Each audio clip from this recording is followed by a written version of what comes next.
Tere, head võrkpallisõbrad, suvi pole enam kaugel ja seetõttu pole ka ime, et Ülemiste Beach House'is täna intervjuu eellend oleme leidnud. Minu kõrval Kusti Nõlvak, Eesti üks paremaid rannavõrkpallureid. Tere Kusti ja ütle esiteks, mis meid siia Eesti suurimasse rannavallakeskusesse siis toob? Tervist! Meid toob siia see, et me oleme siin teinud oma hooaja ettevalmistust. Ja miks just siin? Sellel põhjusel, et meie sellise praeguse lähenemisega läheb see liiv läheb oluliselt paremini kokku. Et saab teha selliseid kiiremaid pealeminekuid, saab teha hiljem otsustada, mida teha. Ja see on see, mida me tahame praegu arendada endas. Ja siis see sobib nagu hästi kokku. Ütle, kuidas see ettevalmistusperiood on üleüldiselt kulgenud? Me teame, et rannavalle hooaeg on varsti algamas, me teame, et on uus süsteem ja sellest me jõuame ka veel rääkida, aga üleüldiselt, milline see ettevalmistusperiood on olnud? Me ju võrkpallisõpradena teame, et Indrek Verroal olete erinevaid katsetusi teinud, erinevaid süsteeme proovinud. Milline on see tänavune sügistalv siis olnud? Ta on olnud selline süvenev ja asjad on nagu rohkem paika loksunud. Et sellised nagu katsetamist on vähem olnud ja selliseid on tekkinud mingi kindlus, on välja kujunenud mingid harjutused, mida me teeme, mis toovad väga hästi esile need asjad, mida me tahame arendada. Ja hästi kihvt on olnud, hästi kihvt. Kui nüüd võrkpallisõber hakkab jälgima teid tuleval hooajal, siis mida ta võiks erilise huvi või hoolega jälgida? Kas on mingisuguseid elemente teie mängus, mis on muutunud või mis on kindlasti muutunud paremaks võrreldes varasemalt? Võib-olla vastase poole nägemine. See on asi, millega me oleme tegelenud. Ja kuidas siis nagu vastavalt tegutseda, et kuidas hoida oma selline pilk nagu avatud, et sa näed, mis seal teisel pool toimub, kus on blokk, kus on kaitse ja vastavalt sellele tegutseda. Et see info oleks kogu aeg olemas, mida vastased teevad ja kus ka enda paariline on. Et see on meil läinud paremaks ja ma arvan, et see veel nagu nüüd süveneb edasi ja läheb veel paremaks. Ja siis ma arvan, et sellest kujuneb välja selline ka vaatajatel väga lahe asi, kui meil nüüd õnnestub see nüüd väga hästi ellu viia, et siis just kui üks pool nagu näeb paremini, mis teisel pool toimub, siis see võiks kuidagi hästi välja paista ka. Palju te sellist klassikaliste rannavõrkpallitrenni teete, kus on kordused, seri vastuvõtul, tõstetel, rünnakul, servil, palju sellist asja teie igapäevatreeningutes näeb? Ega need samad harjutused, kuhu me oleme nüüd jõudnud, nendes on ka kõik need elemendid sees. Et võib-olla väljaspoolt vaadates tundubki meil tavaline serv, vastuvõtt, tõste, rünnak, aga mis me sisemiselt teeme, et mida me uurime sellel hetkel, kui me neid asju teeme. Et neid asju saab teha nagu ühtepidi ja teistpidi, saad teha lihtsalt niimoodi, et sa mõtled enda mõtteid ja võtad servi vastu ja lähed ründad ja sul ongi ainult üks eesmärk ja pilk on selline kitsas ja teedki seda ühte asja. Või siis sa terve selle aeg, kui sa võtad vastu, tõstad, ründad, terve see aeg sa tajud, mis vastane teeb.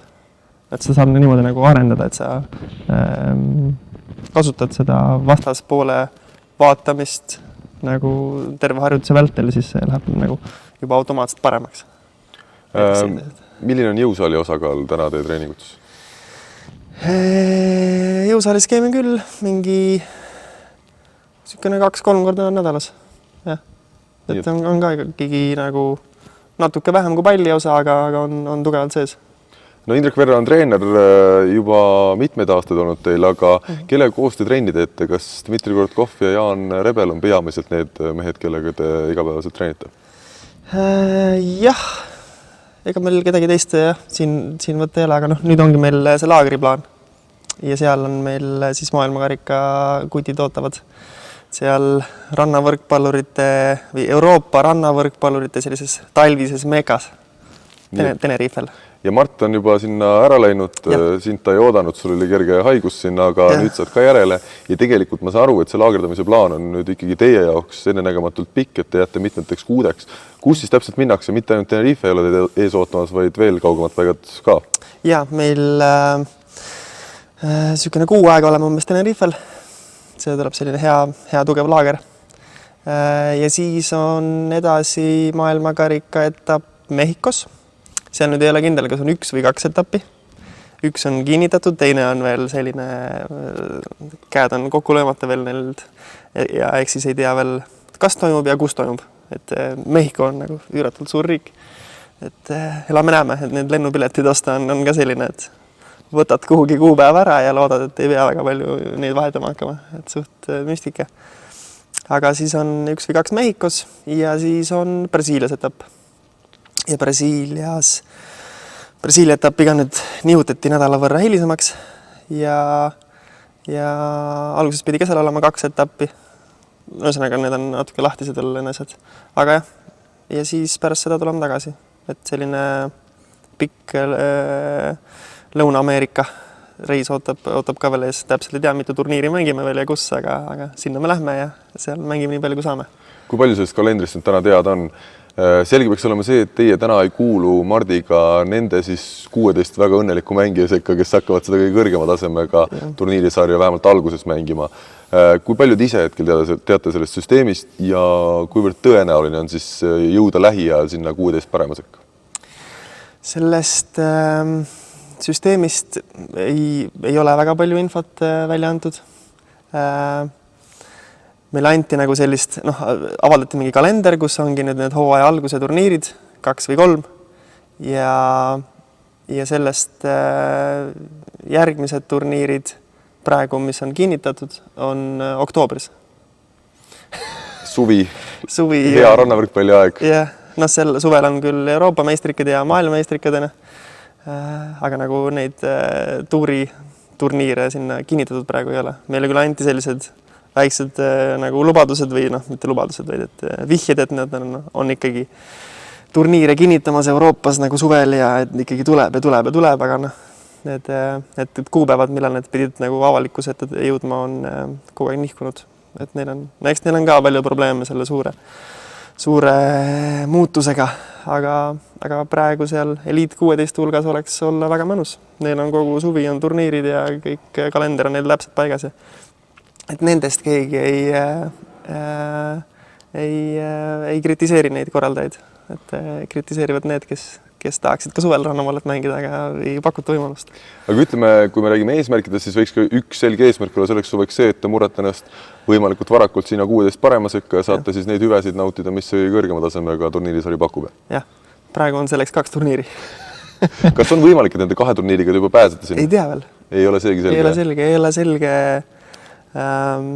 See punktide jaotamine täpselt, et kes kui palju saab. Ja ei ole ka selge, kas need top 16 hulgast võivad tulla ka need madalamaid mängima. Ehk siis ma arvan, et neil on see lubatud ja nad tulevad ja siis selle võrra on meil seal raskem head kohta saada, sest nad justkui tulevad kindlustama enda seda top 16 hulka kuulumist. See on hästi ebaselge aga kogu maailm treenib ja ootab, et millal saaks nüüd minna turniiridele ja mis saama hakkab, et seda pahameelt on päris palju mängijate seas, et miks nii ja kuidas nagu ma olen profi rannavõrkpallur ja kuidas ma siis oma leiba teenin. Kas natukene teeb meele kurvaks ka, et me räägime ikkagi ühest olümpialast, suurest spordialast ja hooaeg on algamas, aga me veel täpselt ei tea, kus me üldse mängima hakkame? Natuke teeb kurvaks küll, aga vähemalt algus on enam-vähem selge, midagi mängida saame. Ja ma usun, et nad ikkagi saavad mingi kalendri kokku. Ma usun, et see suvi ei ole nagu ühest nagu võistlustest tühi. Et ma arvan, et nad midagi saavad sinna. Või siis nad teevad need, mingi lahenduse nad peavad leidma, kas nad võib-olla teevad siis selle Eliit 16 hulga, Eliit 16 turniiri nagu kvalifikatsiooni näiteks mingi suurema. Et mingi info oli, et neil ei ole kvalifikatsiooni, et ongi need 16 lähevad, lendavad sinna ja kes annab positiivse testi, siis on 15 võistkonda või 14 või 13 ja keegi sinna kvalifikatsioonist nagu ei saa. Läheme edasi. Eesti võrkpallisõbrad teavad hästi, et EOK toetusest, mis teil mitu aastat oli, jäite te ilma nüüd täielikult. See tähendab, et sealt poolt siis, kas ma saan õigesti aru, sisuliselt tuge ei tulegi? Seal nüüd seda igakuist stipendiumi enam ei saa, aga nad toetavad meid sellise ettevalmistustoetusena, mis on siis 3 korda vist vähem, kui me muidu eelnevad aastad meid on toetanud. Aga et mingi tugi ikkagi on olemas ja meil nüüd just eelmine nädal saime info, et meid arvati ka selle meditsiinilise toe selle saajate hulka, ehk siis mingid koormustestid ja vereanalüüsid ja tasuta COVID-testid. Et et ikkagi väike tugi on olemas, aga eesmärk on ikkagi saada tagasi sinna C-kategooria peale, et oleks natukene lihtsam elu, et ei peaks nii palju tegelema nende rahaasjadega. Palju see teie elu muutis nüüd reaalsuses? Kas te olite nende varasemate aastatega? Te alustate ju rannavõrkpalluri teed tegelikult juba 2015 aastal, me räägime siin 7 aastast juba rannas. Kas te selle ajaga olite suutnud omale tegelikult ka eratoetajatest tekitada sellise, ütleme, tagala, et teadsite, et isegi kui EOK tugi ära kaob, siis te saate kenasti rannavõrkpalluri teekonda profilt jätkata või tuli ikkagi teha suuri muudatusi teie igapäevaelus ka? Meil on selline väga hea toetajaskond tekkinud. Hästi toredad inimesed annavad meile, toetavad meie teed sisuliselt midagi vastu tahtmata. Meil on ka sellised toetajaid ja hästi suur aitäh neile. Aga me olime arvestanud küll selle EOK toetusega. Et meile tundus, käisime nende seal tippspordikomisjonis nendega rääkimas, meil väga tundus, et nad jätkavad meie toetamist, kõik nagu kuidagi oli mõnus. Ja et see tuli küll üllatusena, et nad selle täitsa nagu ära lõikasid. Ju neil oli siis enda mingid põhjused. Aga see pani nagu sellise palli veerema, et siis me hakkasime vaatama, et nüüd on siis olukord selline, et me hooaja lõpus nagu mingitel turniiridel ei saa minna, kuna pole raha. Et hakkame nüüd siis uusi otsima. Ja siis see pani meil nagu tiimi sees nagu asjad niimoodi kuidagi liikuma, et me vaatasime kõik oma tegevused üle, et kust esiteks, et kes mis asjadega üldse tegeleb, kuidagi nagu struktureerisime me oma seda tiimi tööd nagu paremaks. Hakkasime tegelema ka enda brändi loomisega. Et me tahtsime, et kui me läheme nüüd uute nagu toetajate juurde küsima, siis nagu tegema mingit head koostööd, siis me tahtsime, et ka meil oleks midagi sellist väga head neile vastu pakkuda. Ja siis, et kõigepealt alustasime sellest, et me hakkame seda enda osa nagu oluliselt paremini tegema.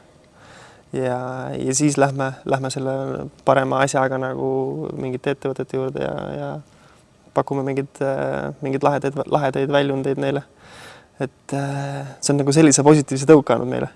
Et kuidagi veel nagu paremini neid asju teha ja küsida väljaspoolt abi inimestelt, kes on selles teemas nagu rohkem sees olnud. Et see on nagu selles mõttes on positiivne muutus olnud. Aga ühtegi lisatoetajat me veel saanud ei ole selles suhtes. Meil on see enda protsess on praegu käsil. Ja siis varsti hakkame neid uurima. Kuidas sinu kogemus näitab, kas ikkagi toetajate leidmine algab sellest, et sa pead teadma neid inimesi, kes siis potentsiaalsed toetajad on, või on võimalik ka minna hea plaaniga nende ettevõtete ukse taha, kes absoluutselt võib-olla ei ole kuulnudki, kes on Lotiisar? Ma arvan, et mõlemad on võimalikud. Ma arvan, et lihtsam on, kui sa tead. Aga kui sinu see väärtuspakkumine on piisavalt hea, ja siis on ka see teine variant võimalik, et minna täiesti tundmatu ettevõtte juurde ja näidata neile, et mul on nüüd selline teile pakkuda üks võimalus, mida te pole veel kunagi kasutanud. Ja me teeme neid ja neid asju ja siis te saate sellised tulemused ja et oleks selline vastastiku koostöö, kus mõlemad võidavad. Ma näen nagu, praegu ma vaatan seda, et see on nagu vägagi võimalik, et spordi toetamine ei pea olema selline, et annad raha sportlasele lihtsalt ja siis rohkem mina ei kuule. Kui sügisel see info tuli ikkagi, et EOK toetusega või toetuse peale ei jätka, siis kas oli ka neid Eesti võrkpalliklubisid, saali võrkpalliklubisid, kes ikkagi tegid need kohustuslikud kõned ära ja uurisid äkki Kusti ja Mart ikkagi oleks ka saalis, eriti praegusel hetkel, mil meil meistriliigas on, ütleme, mingil määral ikkagi mängijate puudus olnud, et äkki saab teid hoopis tagasi saali tuua? Ei küsinud keegina. Mul kirjutas Sander Steinberg, et kas ma nende esiliiga klubisse ei tahaks tulla palli ette tõstma ja siis pidin sellest avatlevast pakkumisest praegu loobuma. Aga kurma kuuldust oleks saanud siis sinu ühes võistkonnas mängida lõpuks. Ahah, sa oled ka seal. Natuke tore. Võib-olla Sander siis mitu kuud pärast seda, kui ta sulle helistas, ta lõpuks jõudis minusuguste mängijate. Aga läheme edasi. Kui me räägime eelmisest hooajast, kumma peale rohkem serviti, sinu või Mardi peale? Ma ütleks jälle pooleks. Suhteliselt pooleks, jah? Jaa, kas see sõltus ka turniiridest? Niimoodi kohe mälust ei viska neid asju mul ette. Aga see kuidagi läheb niimoodi, et pigem alustatakse minust ja kui ma ära lahendan, siis vahetatakse. Et ja noh, sõltub ka nagu võistkonnast, kelle vastu mängime, kellel on kuidas nagu mugavam. Noh, ma näen rohkem väljakut, ma teen selliseid nagu osavamaid asju, et kellele see on väga nagu raske, kes ei ole treeninud väga nagu selliste mängijate vastu, siis nad panevad pigem Mardile, et las lööb kõrgelt ja kõvasti ja nagu noh, me mõne ikka saame kätte. Aga noh, me tahame arendada siis ennast niimoodi, et Mart teeb rohkem minu asju, mina rohkem tema asju ka, nii et oleks selline veel rohkem survet vastasel nagu mõlemad poolt. Rannavõrkpallide seas on minu arust alati see küsimus, et kui palju sa suudad aidata mängijat siis, kui sina serve ei saa, et lüüakse kõik servid teise peale. Kas teil on mõlemal ikkagi selline suhtumine, et tahaks ise need servid kätte saada ja lahendada, et mäng on huvitavam tänu sellele, et saad rohkem puuteid või te ei mõtle nii, te mõtlete kuidagi teistmoodi, et sinul ongi näiteks tõste on ju väga tugev külg ka, et hoopis parem oleks, et pange Mardi peale, et ma olen oma hea tõstega paika kõik ta kehvad astutud ära. Ei mõtle küll selle peale absoluutselt, et tahaks, et mulle servitaks või ei tahaks, et mulle servitaks. See tuleb ainult siis, kui mingi hästi suur hirm on sees, siis on nii, et palun pange Mardile. Aga tuleb neid hetke ette profispordis ikkagi ka? Ikka tuleb, jah. Kui tunned, et täna ei ole, ütleme, sinu kõige kindlam päev ja siis loodad, et vastane seda ei näe? Jah. Noh, siis on nagu teistsugused lahendused, siis ma saan ka minna niimoodi ründama, et ma ei lähegi nagu punkti tegema. Et näiteks ma lähen, mängin palli blokki ja mängin sealt edasi, järgmiseid asju võtma. Aga no need olukordi on vahel, pigem harva, aga on jah. Et me päris palju saab ära teha ikkagi ka see mees, kes servi vastu võtta ei saa, noh, tegelikult serv ja blokk ja noh, kogu see kaitsetöö ja noh, meile blokkkaitse ongi meil kõige tugevam külg ka, et tihti, ma ei tea, miks me enam, kui me nagu see loosimine käib enne mängu, et tegelikult võiks rahulikult hakata servima. Aga meil peaks serv olema selle jaoks parem. Et siis oleks see väga kasulik, ma arvan, sest bloki kaitsega me ikka kiusame väga paljusid võistkondi ja ikka ollakse hädas. Aga serv on üks asi, ma siin Mardiga ka ükskord ühel Ülemiste Volleyfestivali turniiril rääkisin, et ta ütleski, et tal enda serv on nii plönn, et mõnel harrastajal ongi kohati see justkui parem. Ma ei tea, võib-olla ütles seda natukene naljaga, aga kas serv on olnud mingisugune selline element, mille kallal te oletegi näinud reaalselt vaeva, et seda saada paremaks, sest me näeme saalivõrkpallis siin Eesti koondise viimane peatreener Cedric Naart sellest rääkis, me näeme rannas seda tegelikult, et serv ongi tegelikult juba esimene rünnak ja kui sa saad selle tugevaks elemendiks, siis see annab sulle väga palju juurde ka järgnevatel puudetel juba. Jah, servi osas on meil väga palju panna juurde. Me oleme sellega tegelenud küll, mitte väga intensiivselt ja pikalt, aga see on üks asi, mis meil nüüd järgmisena ootab ees. Et sellega sa saad kohe panna vastase surve alla, ta on kohe nagu peab hakkama upitama seda palli kuhugi lähemale, ei tunne mugavalt ennast, kui on nagu agressiivne serv kogu aeg põrkab kuhugi veidi kaugemale ja sa ei saa enda seda rütmi hoida. Et saab vastase selline äramurdmine nagu väljakul siis, et sa saad seda teha nagu läbi survestamise ja serv on üks väga hea asi, millega seda survestamist teha. Kõik teiste hästega saab ka, sa saad oma side-out'iga teda survestada, et nad ei saa ühtegi palli kätte. Oma blokkkaitsega, et nagu hoiatada surve alla, kui sa paned siin servi ka veel juurde, siis on nagu veel raskem nagu keerad need hapnikukraanitel nagu kinni kuidagi. Enne see räägitud Dmitri Korotkovist ja Jaan Rebelist, mehed, kes siis sügisest mängivad koos. kuidas sina nende arengut hindad ja millisena see paar täna tundub? Kas ta on ikkagi suhteliselt toores paar veel esimesel aastal nendelt koos mängides? Meil ei ole mõtet oodata rahvusvahelisel areenil tulemusi. Pigem peaksid nad näiteks Eestis ennast kinnitama ja hakkama siin etappe regulaarselt võitma. Kuidas sina näed, milline võiks olla nende jaoks selline realistlik eesmärk? Ma ei ole neid väga palju niimoodi võistlusolukorras näinud. Eks nad ei olegi väga võistelnud tegelikult koos. Neil rahvusvahelisel areenil praegu ongi segadus neid kolmanda kategooria turniire, kuhu nad kvalifitseeruksid. Kas neid üldse tuleb? Neid vist on üks on vist kinnitatud või võib-olla mõned veel vist. Et ma usun, neid tuleb. Ma usun, et nad neid saavad minna mängima ka. Eks nad sealt saavad need kogemused kätte. Aga ma arvan, et on ka palju selliseid, mitte maailmakarika etappe, mida võiks mängima minna. Eestis, Lätis ja tegelikult ka Euroopas on nagu mitmetel riikidel on päris sellised lahedad tuurid, mingid Saksamaa ja Šveits ja sellised, kuhu saab küsida seda wildcardi ja kõikidesse vist ei peagi küsima, et saad vist minna. Et see on ka rahvusvaheline turniir, tihti see korraldus ei ole nagu kuidagi kehvem kui maailmakarika etapil. Saad selle võistluskogemuse, saad selle reisi, saad selle uue koha, uued vastased, uus olukord ja kuidas need hakkama saad. Et väga soovitaks neil minna ja mängida. Lõpetuseks, kuidas sa Eesti rannavolle taset hetkel näed? Eks siin ole erinevad arutelusid olnud, et öeldakse, et kui Kustit ja Marti Eestis võistlemas ei ole, et siis see tase ongi selline õllejoojate tase natukene, et tulevad ja kõksivad ja korralikult keegi trenni ei tee. Kuidas sina kõrvalt näed, milline see tase on ja kas see tase on kuhugi poole nende 7 aasta jooksul liikunud, kui teie Mardiga olete teiselt rannavoolele keskendunud? No tase on üpris kehv, ma pean ütlema. Et jah, kui meid ei oleks, siis olekski tegelikult nagu tühja maad.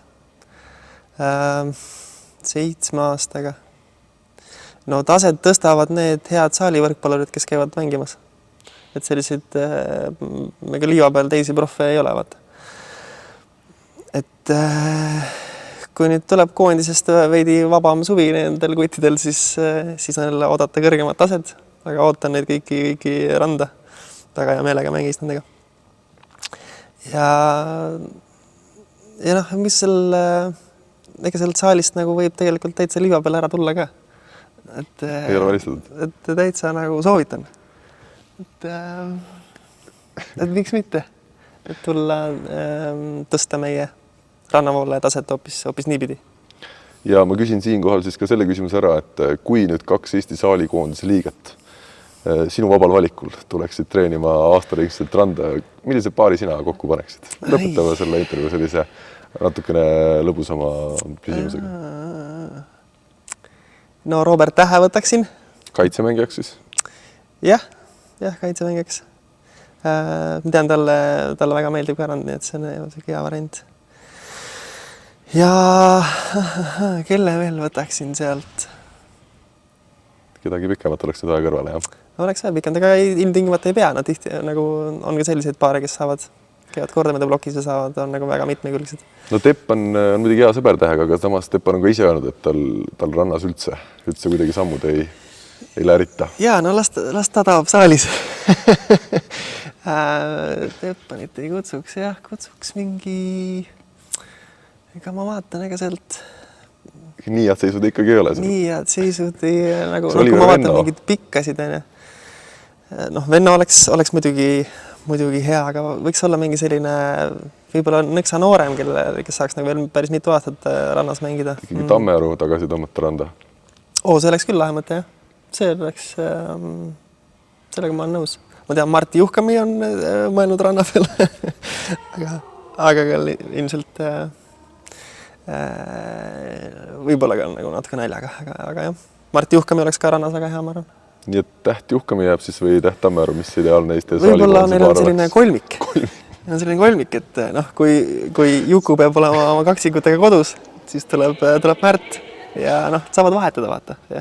Nagu Norra rannavoole kutid teevad, et vahetavad paarilisi ja kõik koguvad punkte ja see lähevad kolmekesi.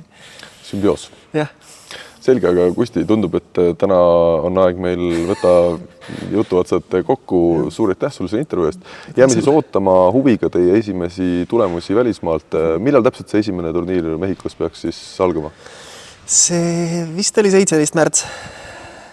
Nii et umbes 6 aja pärast näeb teid jälle väljakul ja siis loodetavasti tuleb pikk ja võistlusrohke aasta ikkagi. Jah, loodame. Ja kui on maailmakarika etappe vähem, siis mängime Eestis rohkem. Et see on ka tore. Selge, aga head vaatajad, sellega on meie intervjuu lõppenud. Suur aitäh teile jälgimast. Püsige ikkagi alati võrkpallilainel, olgu see siis rannavõrkpalli või saalivõrkpalliga seotud ja kohtume jälle. Tšau.